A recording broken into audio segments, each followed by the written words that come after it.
दोस्तों, भारत कुमार तोमर जी से यह वीडियो का सेकेंड पार्ट है। आप सबसे पहले आपसे मेरा प्रश्न यही है कि जो सभी छात्रों के मन में ये प्रश्न रहते हैं कि एसएससी तैयारी क्या कोचिंग लेना ही कंपलसरी है या सेल्फ स्टडी से एसएससी की तैयारी हो सकती है? देखिए हर्षी, अगर मुझसे अगर पूछा जाए तो मैं इसको 95 रेशियो 5 मैं रखूंगा कि भाई 95% आपकी सेल्फ स्टडी होती है। बाकी जो 5% है वो कोचिंग से ज्यादा आपका सेल्फ असेसमेंट है। वो आप कोचिंग में जाके करते हैं या कोई टेस्ट सीरीज से करते हैं, ये आप पे मैटर करता है। आप खुद की तैयारी का आकलन घर बैठ के सिर्फ अकेले पढ़ के नहीं कर सकते कि भाई क्राउड में आप कहाँ स्टैंड करते हैं। जी बिल्कुल। वो आपको या तो कोचिंग सेंटर जाके पता चलेगा कि भाई वहां पे भी अल्टीमेटली क्लास में जब आप जाएंगे तो वहां आप कहाँ स्टैंड करते हैं, या उससे भी बेटर रहती है ऑल इंडिया टेस्ट सीरीज। जी जी। किसी भी वेल रेप्यूटेड कोचिंग सेंटर की, या जो भी कुछ जो ऐसे एजुकेशनल प्लेटफॉर्म्स हैं जो टेस्ट सीरीज अवेलेबल कराते हैं, पेड टेस्ट सीरीज वगैरह रहती हैं, उनसे अपनी तैयारी का आकलन करते रहें। और देखिए, जो सेल्फ स्टडी है उसका कोई भी ऑल्टरनेटिव नहीं है। जी बिल्कुल। कोई भी टीचर आपको कोई ऐसी घुट्टी नहीं पिला सकता कि भाई इसको पीने के बाद, या वो गिने चुने क्वेश्चंस आपको नहीं दे सकता कि सिर्फ यही एग्जाम में आएंगे। ऑल इंडिया लेवल एग्जाम है, कुछ भी आ सकता है with in the given syllabus. तो आप तैयारी करिए और ज्यादा से ज्यादा जो अपना टाइम है, अपनी एनर्जी है, वो सेल्फ स्टडी पे रखिए, खुद पे भरोसा रखिए और असेसमेंट अपना करते रहिए, आकलन करते रहिए जी कि आप कहाँ स्टैंड करते हैं। कि आज की डेट में अगर एग्जाम होता है तो ऑल इंडिया रैंक आपकी कितनी आती है, जी। जी कितने लोगों में कितनी आती है, क्योंकि उससे आपको पता चलता है बेसिकली कि आप कितने रैंक के आसपास आएंगे, कि भाई क्वालिफाई भी कर पाएंगे, या इंस्पेक्टर ग्रेड में आपका सिलेक्शन होगा, या क्लरिकल होगा, या नहीं भी होगा। जी। भारत जी, जैसा कि आपने कहा कि सेल्फ स्टडी पर ज़्यादा फोकस देना चाहिए, तो जी अगर मैं आपसे पूछूं कि आप अपने तैयारी के दरमियान क्या आपने कोचिंग की सहायता ली? जी बिल्कुल।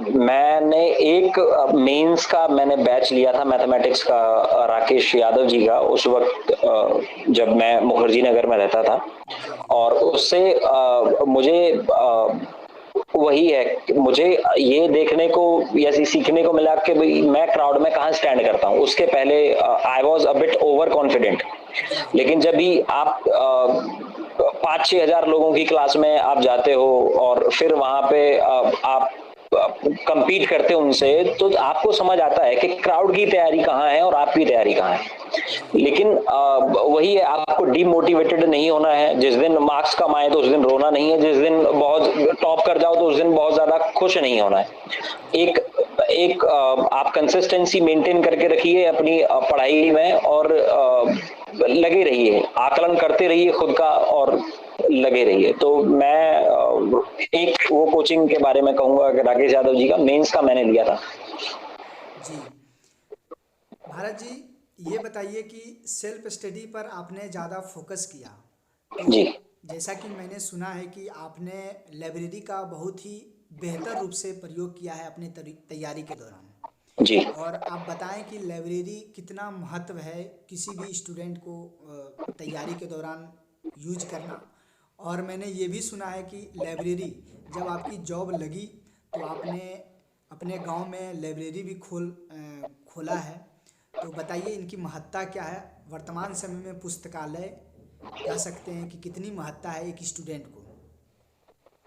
हर जी, लाइब्रेरी बहुत ही इम्पोर्टेंट थी उस वक्त जब मैं अपना ये अटेम्प्ट दे रहा था, ये 2015 वाला। जी क्योंकि आप लाइब्रेरी से बेसिकली आप क्या करते हो कि अपनी लिमिट को स्ट्रेच करते हो।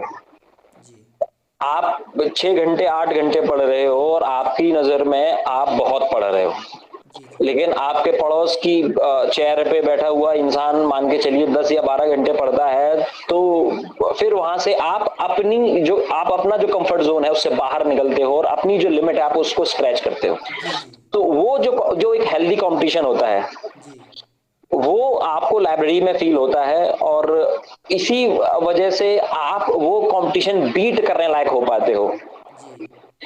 तो और उसी दरमियान मैंने ये महसूस किया कि भाई अगर ये लाइब्रेरी मेरे गांव में होती या जहां मैं रह रहा हूँ उसके आसपास होती, तो शायद मुझे दिल्ली आने की जरूरत नहीं होती। बिल्कुल। तो उसी सोच के साथ मैंने ये इनिशिएटिव हाँ मैंने लिया था, लेकिन पूरे गांव ने ये सहयोग किया मेरा, और हमने एक एसोसिएशन बनाया मेरे गांव में और सभी लोगों ने कंट्रीब्यूट किया। जितने भी, स्पेशली हमने ध्यान दिया था कि जो वर्किंग प्रोफेशनल्स हों वो कंट्रीब्यूट करें, सभी ने किया। और हमने जो जो सोच थी कि एक लाइब्रेरी बननी चाहिए उसको हमने वहां पे फुलफिल किया, और बहुत अच्छा रिस्पॉन्स है। स्पेशली जो छोटे बच्चे हैं वो काफी इंस्पायर्ड फील करते हैं, और अभी तक यही मेरी कोशिश रही है कि हर तरीके से अपने अनुभव, अपनी असफलताओं और सफलता से जो भी मैं उन्हें गाइड कर पाऊं जिस भी तरीके से, वो जी पूरा जी। करने की हमने कोशिश की है। और it's been really wonderful initiative. बिल्कुल। बिल्कुल भारत जी, आपने बहुत अच्छा कदम उठाया है लाइब्रेरी खोलकर अपने गांव में।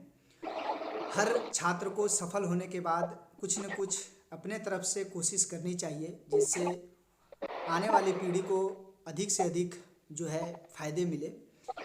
भारत जी, अब मैं आपसे यह प्रश्न पूछ रहा हूँ क्योंकि लगभग लगभग सभी स्टूडेंट जो एसएससी की तैयारी कर रहे होते हैं उनके मन में ये बातें आती हैं कि कोई भी समान छात्र जो इसमें सफल होना चाहते हैं उनको कितने घंटे प्रतिदिन पढ़ाई करना चाहिए, साथ ही साथ कौन से सब्जेक्ट में अधिक जो है उनको प्रतिदिन मेहनत करे जिनमें उनको अंतिम सफलता मिल पाए। हर्ष जी, सबसे पहले तो रही बात इसकी कि कम से कम कितना पढ़ा जाना चाहिए, ये मैं आपको बता सकता हूँ रादर देन कितना पढ़ना चाहिए। जी जी, मेरे हिसाब से कि जो एक सीरियस एस्पायरेंट है सीजीएल क्वालिफाई करने वाला, और जो इंस्पेक्टर ग्रेड में जो क्वालिफाई करते हैं वो एटलीस्ट मेरे हिसाब से 6 से 8 घंटे रोजाना पढ़ते हैं। जी उसके बाद फिर वो उसकी पर्सनल जो इंटेलिजेंस है उस पे भी डिपेंड करता है कि कुछ लोग भाई अगर ऐसी बैकग्राउंड से आते हैं कि जहां उनकी प्राइमरी स्कूलिंग बहुत अच्छी नहीं हुई है तो उन्हें थोड़ा ज्यादा एफर्ट डालने की जरूरत होती है। जी कुछ लोग अच्छे कॉलेजेस से बीटेक वगैरह या जो भी इस तरीके के कोर्सेज हैं वो करके आते हैं, तो उन्हें रिलेटिवली एक एज एक मिलता है कि भाई दूसरों पे कि वो थोड़ा सा कम भी अगर पढ़ें तो हो जाता है उनका। जी लेकिन कम से कम 6 से 8 घंटे आप पढ़िए और एक दिन में। लेकिन आप ये नहीं कर सकते कि भाई मैं आपसे कहूं कि आपने आज से आप किताब उठाएं रोजाना 6 से 8 घंटे पढ़ लें। तो धीमे धीमे अपने आप को उस रूटीन में ढालिए। और एक होता है सिर्फ एग्जाम देने वाला एस्पायरेंट, एक होता है कि भाई सेलेक्ट होने के आसपास वाला, जी जो जो क्वालिटी का जो एस्पायरेंट होता है, जो क्वालिटी का क्राउड होता है। जी तो आप वो कम से कम इतना पड़ता है, और उसके बाद आप, क्योंकि ये एक लंबी लड़ाई होती है। कुछ लोग क्या करते हैं कि जी गांव से आए, थैला रखा दिल्ली में या फिर कहीं भी इलाहाबाद में पढ़ना, और पहले दिन से लग गए 12-14 घंटा पढ़ने। जी वो जी एक महीने में उनको उनके सुर ताल बज जाते हैं। जी क्योंकि वो फिर आपकी सेहत पे दिखने लगता है। और ये इमोशनली भी आपको इंटेलिजेंट होना होता है इसके लिए कि भाई आपको कम से कम 1.5 से 2 साल आज की डेट में चाहिए अच्छी रैंक के साथ क्वालिफाई करने के लिए। जी तो ये टाइम टेकिंग प्रोसेस है। आप खुद को फिट रखें, रोजाना हल्की फुल्की एक्सरसाइज करें, न्यूट्रिशियस खाना खाएं, और पॉजिटिव एनवायरनमेंट रखें अपने आसपास। ऐसे लोगों से बात करें कि भाई जो सकारात्मक हो, जो ये कहें कि हाँ तुम्हारा हो जाएगा। किसी ऐसे इंसान से बात ना करें जो ये कह देगा तुम्हारा तो कभी नहीं होगा। जी जी। बिल्कुल। और अपने वही है, माँ बाप से बातचीत करते रहें और एक हेल्दी एनवायरनमेंट अगर अपने आसपास रखें आप। और जब बात आती है कि किस सब्जेक्ट पे ज्यादा ध्यान देना है, तो ये सीधा सीधा है कि जी मैथ्स और इंग्लिश का वेटेज ज्यादा है। जी जी तो क्योंकि मेंस में सिर्फ यही इन इन दोनों का ही पेपर होता है, तो इम्पोर्टेंस सभी को देनी है, लेकिन प्रेफरेंस मैथ्स और इंग्लिश को देनी है। जी जी इनमें आज की डेट में एक अच्छे एस्पायरेंट को काफी मार्क्स लाने होते हैं ऑलमोस्ट। अभी तो ये नॉर्मलाइजेशन के बाद मुझे मतलब मैंने देखा है कि लोगों के ऑलमोस्ट 200 में 200 नंबर आ रहे हैं। जी जी तो इतने मार्क्स एक दिन में आपके नहीं आएंगे। तो उसके लिए यही है कि आप लगे रहिए, पढ़ाई करते रहिए, और जीएस और जो ये रीजनिंग वाला पार्ट है, जी इसको आप थोड़ा सा कम प्रेफरेंस दे सकते हैं, क्योंकि ये सिर्फ 50-50 मार्क्स के प्रीलिम्स में ही आते हैं। जी लेकिन आपको सभी पे बराबर ध्यान देना है। और जो ऐसा नहीं कि आप ये सोचेंगे मैं जीएस को नहीं पढ़ूंगा तो मैं क्वालिफाई कर जाऊंगा। जी जी हाँ, आप नेग्लेक्ट नहीं कर सकते हैं इन्हें, जी प्रेफरेंस देते रहिए, लेकिन नेग्लेक्ट नहीं कर सकते हो आप ये वाले पार्ट को। भारत जी, अगर मैं इंग्लिश और मैथ की बात करूं तो अगर आपको याद हो तो आप बता सकते हैं कि इंग्लिश या मैथ का कौन सी बुक बेहतर होगी मार्केट में, कौन सी बुक अगर कोई स्टूडेंट ले जिनसे उनका अधिक से अधिक कवर हो जाए सिलेबस, जो कि उनको सफलता पाने में मदद हो। देखिए, आज की डेट में नेट पे ample of guidance is available there, even more than required. जी जितने की जरूरत नहीं है उससे भी ज्यादा गाइडेंस इस तरीके के मटेरियल को लेके अवेलेबल है। जी मैं इसमें सिर्फ इतना कहूंगा कि कुछ एस्पायरेंट्स होते हैं जो बहुत ज्यादा किताबें खरीद लेते हैं और पढ़ते शायद एक भी नहीं। जी तो उनसे ऐसे क्राउड के लिए, या जो सीरियस क्राउड है उसके लिए मैं ये कहूंगा कि आप जो भी स्टैंडर्ड बुक खरीदें, पहले एटलीस्ट उसको पूरा करके रट के रख दें। जी जैसे जी अब इंग्लिश की आपने कोई स्टैंडर्ड कोई एक बुक उठाई है, तो एटलीस्ट उतना आपको पता होना चाहिए। और जी उसके बाद जो मैं करता था, मैं क्या करता था कि इंग्लिश में स्पेशली कि भाई कहीं पे जैसे एंटोनिम सिनोनिम अगर है, तो आगे अगर मुझे कोई और वर्ड उससे रिलेटेड मुझे पता चला तो मैं उसी में आगे लिख दिया करता था। जी जी मैं डेटा कंसोलिडेट करने की कोशिश करता था कि भाई इसी, फिर मैं उसी में बढ़ाता चला गया। मतलब मेरे पास एक बुक ऐसी हो गई थी जिसमें कि ऑलमोस्ट जो मुझे वर्ड मीनिंग्स जो आते थे उस वक्त मेरे दिमाग में थे, वो सारे एक जगह कंसोलिडेटेड थे मेरे पास। जी और यही मैथ्स में था कि भाई मैथ्स में बेसिकली आपकी प्रैक्टिस मायने रखती है, और ये ओपन सीक्रेट है। जी जितना ज्यादा हो सके उतना ज्यादा प्रैक्टिस कीजिए, लेकिन पहले एक स्टैंडर्ड बुक उठाइए कि एटलीस्ट आपको उतना आता है, बिल्कुल फिर किसी दूसरी बुक की तरफ जाइए। ये नहीं कि बुक तो हमने 10 इकट्ठी कर ली जी और वही है कि आप पूरी नहीं की है एक भी, तो वो that is not going to help you. जी तो अब एक बुक अगर है आपके पास, पहले उसको खत्म करिए, उसके बाद फिर कोई दूसरी स्टैंडर्ड बुक उठाइए। और हेजिटेट नहीं करना है बुक खरीदने में भी, कि जी भाई जी कुछ लोग होते हैं कि कंजूसी कर जाते हैं कि ये नहीं खरीदना। एक बुक अगर आपने कंठस्थ कर ली, पूरी तरीके से रट के रख दी, आप कॉन्फिडेंट हो, तो दूसरी बुक आप खरीद सकते हो। जी कोई भी छात्र जो एसएससी की तैयारी स्टार्ट कर रहे हैं उनको मिनिमम कितने साल उनकी तैयारी में लगनी चाहिए जो वो सफलता अंतिम रूप से पा लें। हर्ष जी, मेरे हिसाब से एक एवरेज एस्पायरेंट को एटलीस्ट 1.5 से 2 साल लगते हैं उस लेवल पे पहुंचने में, जिससे कि भाई आपका सिलेक्शन जो इंस्पेक्टर ग्रेड में होता है।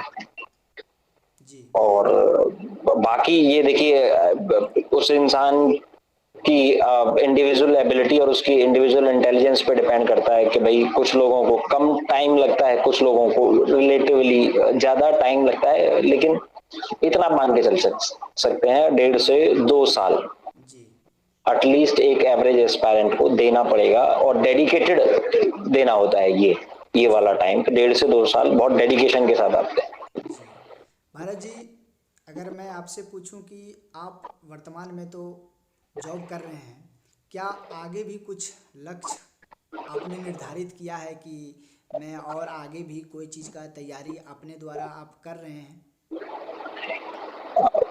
मैं अभी तक मैं सिविल सर्विसेज के लिए मैं प्रिपेयर कर रहा था। जी। अभी लेकिन मेरी जो पोस्टिंग है वो रेंज ऑफिस में हो गई है, तो वहाँ मुझे टाइम थोड़ा कम मिल रहा है अपनी तैयारी के लिए। उसके पहले मेरी डेस्क जॉब थी तो टाइम मिल पा रहा था।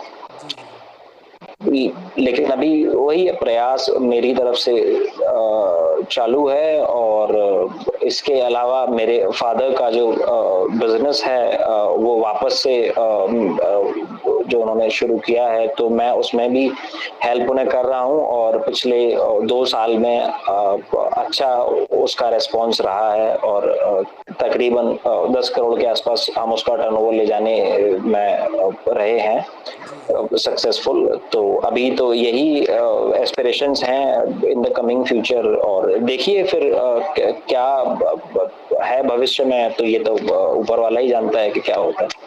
महाराज जी, मैं अब अंतिम सवाल ही आपसे पूछूंगा।